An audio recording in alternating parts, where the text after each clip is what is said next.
This is a PODFIC recording of Take Your Pills by Solitary Bird, narrated by Solitary Bird. This fic is a Vegas Pete KinnPorsche fic and is rated M because of self-harm, injury, medical inaccuracy, and medical anxiety. At some point, Pete fainted and he woke up in a hospital room that's entirely too expensive looking. There's even a fish tank on a dresser at the foot of his bed, filled with tropical fish. This isn't where the major family has their staff treated when they're injured on the job. The rooms are smaller and usually you have at least one roommate. Pete remembers somewhat amusedly that technically he just resigned. This is one of the private rooms reserved for family members. He's guarded Tankun in a similarly decorated room more than once before. There's a line in his arm, but it's just fluids. He pulls it out. The pain makes him feel a little more in control. It gathers his thoughts, like lost sheep herded back into their field by a trusty dog. Pain was something you could rely on. Vegas. He had to find Vegas. If Pete is here, then Vegas has to be around here somewhere. Unless... Pete scratches 3 bright red lines down his left forearm. More pain is needed to distract thoughts from wandering in that particular direction. It's not something he can think about. There's not a future where there isn't his Vegas. He needs Vegas, only slightly less than he needs air. When he tries to call out to a nurse, Pete's throat is so sore and swollen that no sound comes out at all, and he starts choking. After a short round of coughing, he's able to breathe again, but only through his nose in short, shallow breaths. He wanders the halls for some time before anyone finds him. A concerning amount of time. Someone should have been watching him. He's no longer a part of the family anymore. By the time he realises exactly where he is, Pete has stumbled into the door of the room Kinn had been put in the time he'd been shot after being kidnapped with Porsche. They'd definitely bring Vegas here. Despite everything that he had done, he was still a Tirapanyakun. Why Pete was here was a lot more confusing. Porsche is standing outside of a room a little further down the corridor. For a second, Pete wonders whether Kinn is injured, but Porsche's relatively calm facial expression means that can't possibly be why he's here. He'd be as much of a mess as Pete is right now, if not worse. Pete, you should still be in bed, he rushes towards him in the overactive large dog way that he does, all but knocking Pete off of his feet. Being jostled like this makes his brain feel like it's about to explode into thousands of needle-shaped shards. Pete almost throws up, dry heaving so strongly his heavily damaged throat starts bleeding. Porsche apologises profusely, but Pete doesn't really hear anything that he's saying. It's hard to breathe again as he attempts to hide the blood coating his tongue from his friend. The door behind them both opens, and standing there is a sleepy-looking macaw. His hair is all flat on one side and sticking up like a hedgehog on the other. "Is my brother out of surgery yet?" he says, rubbing his eyes. Thoughts drifting back to when Vegas had imprisoned him. Pete thinks of the hedgehog whose death his then captor had taken so badly. Back then, all the former bodyguard had wanted was someone to notice if he died. Sure, he had his grandma, but she knew nothing of the life he had been living or the one he had left behind. She'd never known the monster her son had been. She'd never know the things he had done to Pete. "Not yet, Macau," Porsche answers him, rushing to grab hold of a Pete that's sinking to the ground in the corridor. Pete is awake though. Porsche and Macau put him in the large bed in this room. It feels like it never ends. He can stretch out his arms fully on either side of him and not feel the edges of the mattress. The covers are soft and cool in the heat of a Thai summer that seems just as unending. This must be the room that has been set aside for Vegas, but Vegas is still having surgery, so Pete shouldn't be here lying in his bed. "Can you watch over Pete, Macau? He has a nasty concussion and he won't be able to speak for a while," Porsche asks him as they tuck the bed covers over him. Pete finds himself smiling. Despite everything, he feels safe here. PP is very important to P. Vegas. I'll do my best. Macau is eager to have something to do, to distract him from the lengthy surgery his brother will be lucky to live through. Just try and keep him in the room. He'll want to see your brother when he comes back down onto the ward, and your brother will want to see him once he wakes up, Porsche reassures him. Macau pulls a pained-looking smile and sits on the bed next to Pete. Pete fuzzily remembers that the kid had already lost his father in the failed coup. He may have been abusive, but now Macau and Vegas are orphans, just like Pete. He may be tired and his brain may feel like it's about to explode, but Pete can see that Macau, who's just lost his admittedly terrible father, is facing losing his brother too. The kid is shaking and keeps looking up at the ceiling, trying to will the tears at the edges of his eyes back into the ducts they've just rolled out of. Vegas is the only thing they both have, and in his absence, all they can do is cling to one another.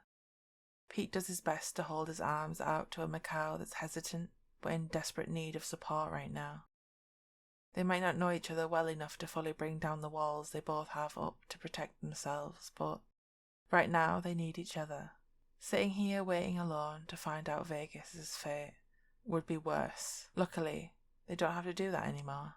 Pete wonders when Macau got here, who told him what had happened to his beloved older brother. Pete hasn't interacted much with Porsche, but they can't be far apart in age.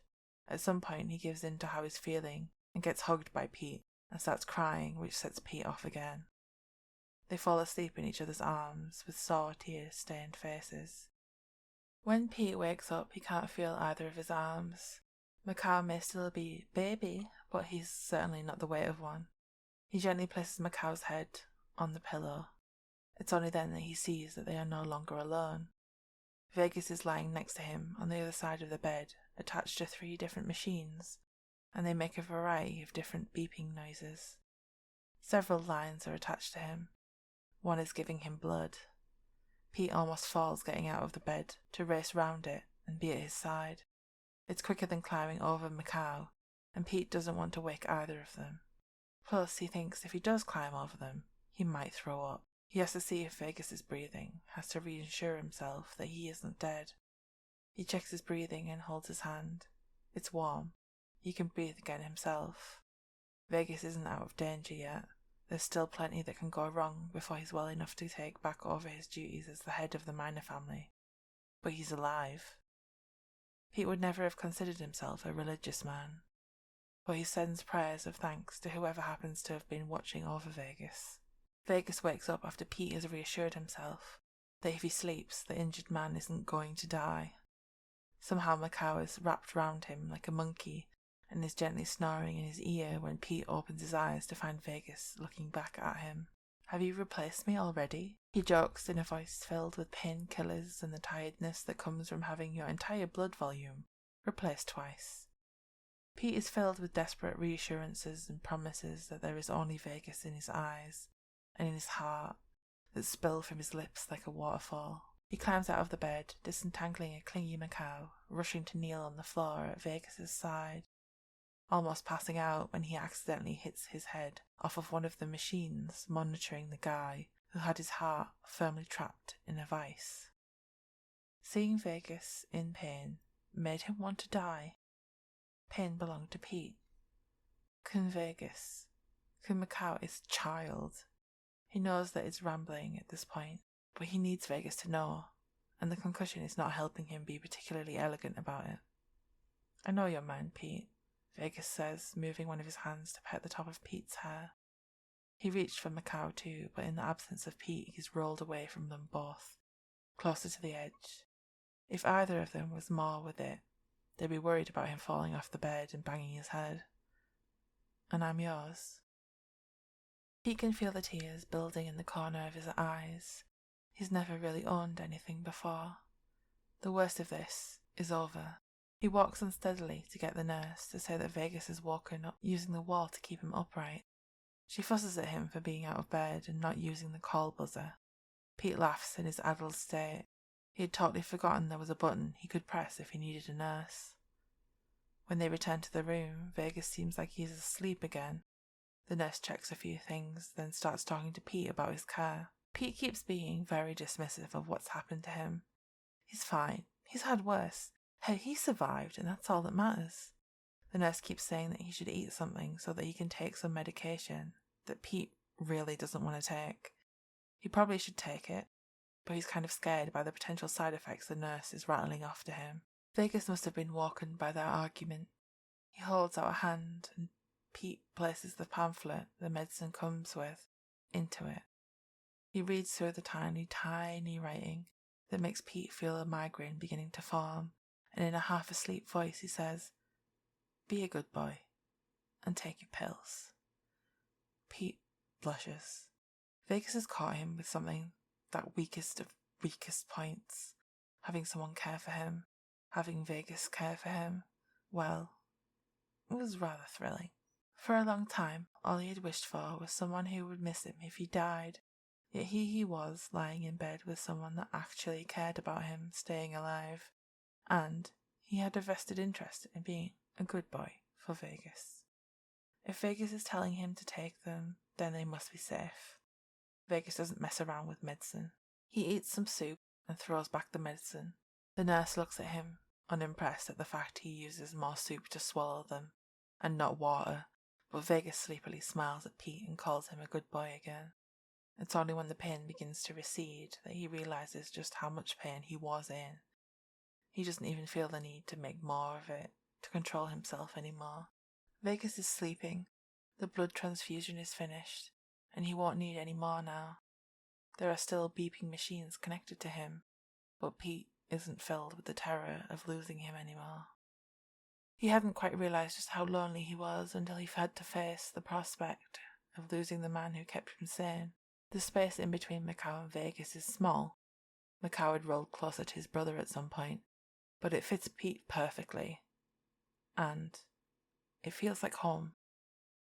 The end. Thank you for listening.